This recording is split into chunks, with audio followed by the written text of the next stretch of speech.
ನಮ್ಮೂರಲ್ಲಿ ಏನಾಗಿದೆ, ಈ ಚರಂಡಿ ಸಮಸ್ಯೆಗಳು ತುಂಬಾ ಇದೆ.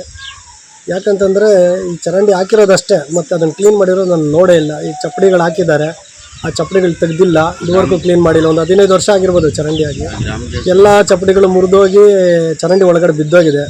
ಮಳೆ ಬಂತು ಅಂತಂದರೆ ಆ ನೀರೆಲ್ಲ ಬ್ಲ್ಯಾಕ್ ಆಗ್ತದೆ, ಕಸ ಕಡ್ಡಿ ಬಿದ್ದು ಆ ನೀರೆಲ್ಲ ಆಚೆ ಬರ್ತದೆ.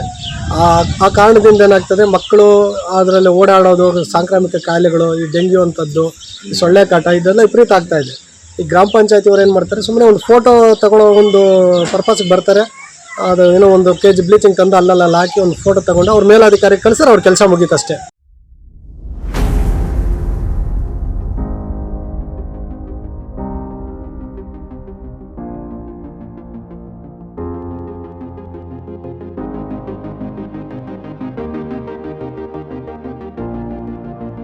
ಹತ್ತಡಿ ರಸ್ತೆ ಮಾತ್ರ ಇದೆ. ನಕಾಶೆಯಲ್ಲಿ 33 ಅಡಿ ರಸ್ತೆ ಇದೆ, ದಾಖಲೆ ಇದೆ. ಸರ್ಕಾರಿ ಖರಾಬ್ ಕಣಗಳಂತ ದಾಖಲೆ ಇದೆ. ಈಗ ಪ್ರೆಸೆಂಟ್ ಪಾಣಿ ಬರ್ತಾ ಇದೆ. ಆ ನಕಾಶೆ ರಸ್ತೆಯನ್ನು ಗುರುತು ಮಾಡಿ ಮುಖ್ಯ ರಸ್ತೆ ಮಾಡೋದಕ್ಕೆ ಇದುವರೆಗೂ ಯಾವುದೇ ಅಧಿಕಾರಿಗಳು ಮನಸ್ಸು ಮಾಡಲಿಲ್ಲ.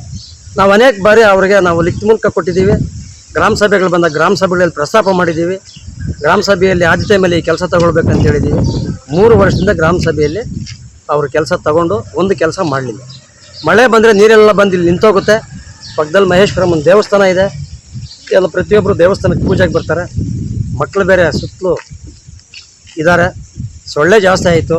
ಮೊನ್ನೆ ಮಳೆ ಜಾಸ್ತಿ ಆದಾಗ ನೀರೆಲ್ಲ ಇಲ್ಲೆಲ್ಲ ಸ್ಟಾಕ್ ನಿಂತೋಗಿದೆ.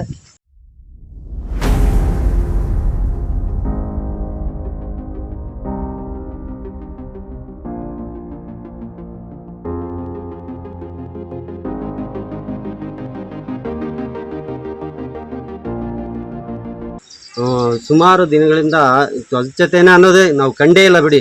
ಏನೋ ಬರ್ತಾರೆ, ಯಾವಾಗ ಗಲಾಟೆ ಮಾಡಿದಾಗ ಬಂದು ಗ್ರಾಮ ಸಭೆ ನಾಳೆ ಇರ್ತದೆ ಅನ್ಲಿಕ್ಕೆ ಅವಾಗ ಬರ್ತಾರೆ. ಸುಮ್ಮನೆ ಹಂಗೆ ದೊಡ್ಡದಾಗಿ ಹಂಗೆ ಮಾಡಿಬಿಟ್ಟು ಹೋಗ್ತಾರೆ ಅಷ್ಟೇ. ಚರಂಡಿ ಬ್ಲ್ಯಾಕ್ ಆಗಿರೋದನ್ನ ತೆಗಿಯೋದು ಓಪನ್ನೇ ಮಾಡಲ್ಲ.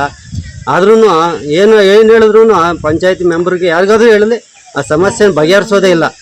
ಅವರೇನೋ ನಾನು ಮೆಂಬರ್ ಆಗಿದ್ದೀನಿ ಬಿಡು ಅಂತೇಳಿ ಬಂದು ಓಡಾಡ್ಕೊಂಡು ಹೊರಟೋಗ್ತಾರೆ ಅಷ್ಟು ಬಿಟ್ಟರೆ ಏನು ಸಮಸ್ಯೆನ ಕ್ಲಿಯರ್ ಮಾಡಲ್ಲ.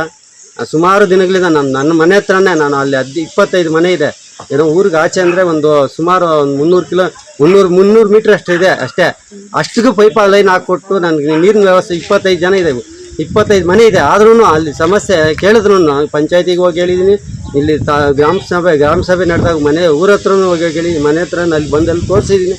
ಆದರೆ ಇವತ್ತಿಗೂ ಎಚ್ಚೆತ್ಕೊಂಡಿಲ್ಲ.